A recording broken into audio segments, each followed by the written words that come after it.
खून से लथपथ पड़ी रही 11 साल की मासूम और वो हैवान उस बच्चे को वहाँ से छोड़कर भाग गया। 11 जनवरी को दिल्ली से एक ऐसी वारदात सामने आई जिसने इंसानियत को शर्मसार कर दिया।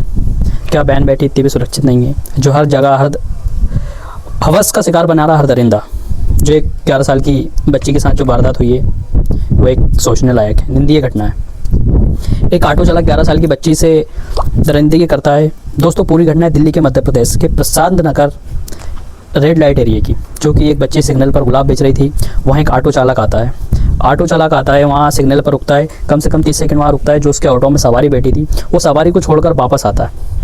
वो वापस आता है, उस वहाँ देखता है कि बच्ची वहाँ गुलाब बेच रही है। बच्ची को बहला फुसला कर वो बोलता है कि बेटा मैं तेरे सारे गुलाब बिकवा दूंगा, जितने भी तेरे गुलाब हैं।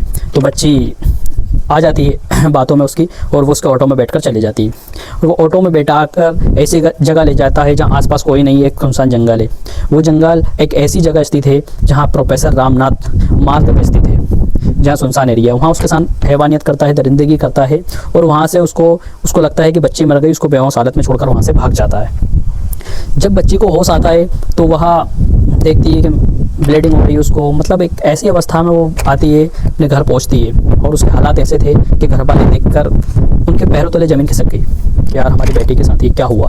जब बेटी ने उन पर आप बीती बताई तो उन्होंने दिल्ली पुलिस को सूचना दी। वो थाने में गए, वहाँ से उस बच्चे को लेकर हॉस्पिटल गए जहाँ उसका इलाज वगैरह चल रहा है। पुलिस ने तुरंत 15 टीम जोड़ी, अलग अलग इलाकों में जहाँ 300 कैमरे लगे थे हर एक एरिया में, उस कैमरे को चेक कराई। पुलिस ने जब कैमरा चेक कराई तो एक कैमरे में बच्ची जो 11 वर्ष की थी वो बैठकर जा रही थी।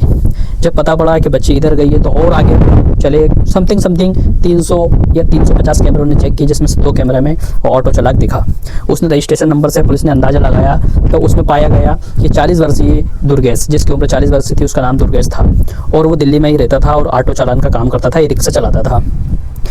जब उसको पकड़ कर लेके आई पुलिस तो उससे पूछताछ की गई तो बताया कि मैं बच्ची को 2-3 महीने से देख रहा था, रोज़ उसको देख रहा था उस सिग्नल पर वो देख रहा था तो रोज़ सोच रहा था, लेकिन मेरी हिम्मत नहीं। उसने जब उस घटना को अंजाम दिया तो 11 जनवरी की घटना है, समथिंग 1-1:30 बजे की, 1:30 या उससे पहले की घटना है।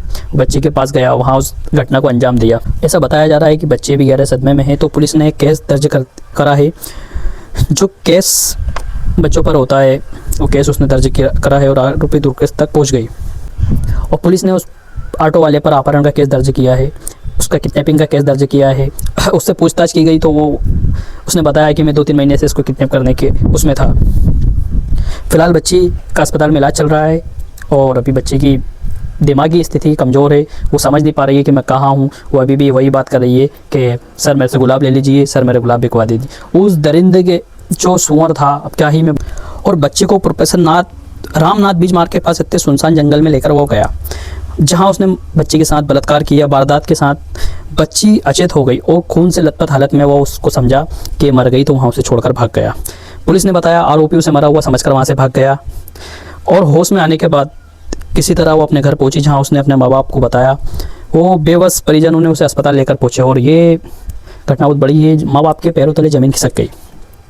जांच की शुरुआती में बच्ची गहरे सदमे में थी, जिससे पुलिस को घटना की कड़ियों को जोड़ने में काफ़ी चुनौतियों का सामना करना पड़ा। पुलिस ने बच्ची के लापता होने वाले स्थान से लेकर जंगल तक के कम से कम 300 कैमरे छाने। जब कैमरों की छानबीन हुई, उनकी एक फुटेज निकाली गई। सिर्फ 2 कैमरे में आया है, दुर्गेश 2 कैमरों में आया है, जिसमें बच्ची बेटी थी। वो था 54 नंबर का कैमरा, उस स्थान का 54 नंबर का कैमरा था।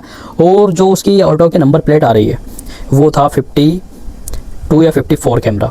आप अंदाज लगा लीजिए। पुलिस ने इतनी कड़ी मेहनत करने के बाद उस दरिंदे को पकड़ लिया है। तो यहाँ पुलिस का तो मैं धन्यवाद करूँगा कि दिल्ली पुलिस ने इतनी मेहनत की और उस दरिंदे को पकड़ लिया। पूछताछ के दौरान आरोपी ने ये जुर्म कबूल कर लिया कि काफ़ी समय से बच्ची को सिग्नल पर देख रहा था, वो गुलाब बेचती थी और उसने पहले कभी उसे अगवा करने की योजना बना रखा था। यानी पहले से ही उसको अगवा करने की वो योजना बना रहा था कि मैं इस बच्चे को अगवा करूँगा।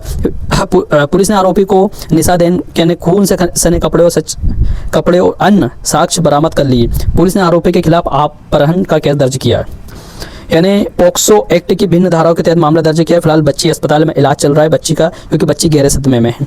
पुलिस मामले की जांच कर रही है और बच्चे 11 वर्ष की थी और जो हैवान था जो दुर्गेश जिसकी उम्र 40 वर्ष थी उसके मन में थोड़ा बहुत भी खाया। ये कहानी अगर आपको थोड़ी सी अच्छी लगी हो तो लाला क्राइम स्टोरी को सब्सक्राइब कीजिए और अपनी कमेंट में राय जरूर दें कि ऐसे इंसान के साथ क्या करना चाहिए। क्या हमारी बहन बेटियाँ सुरक्षित नहीं रहेंगी या उनके साथ ये हैवान यही हरकत करते रहेंगे?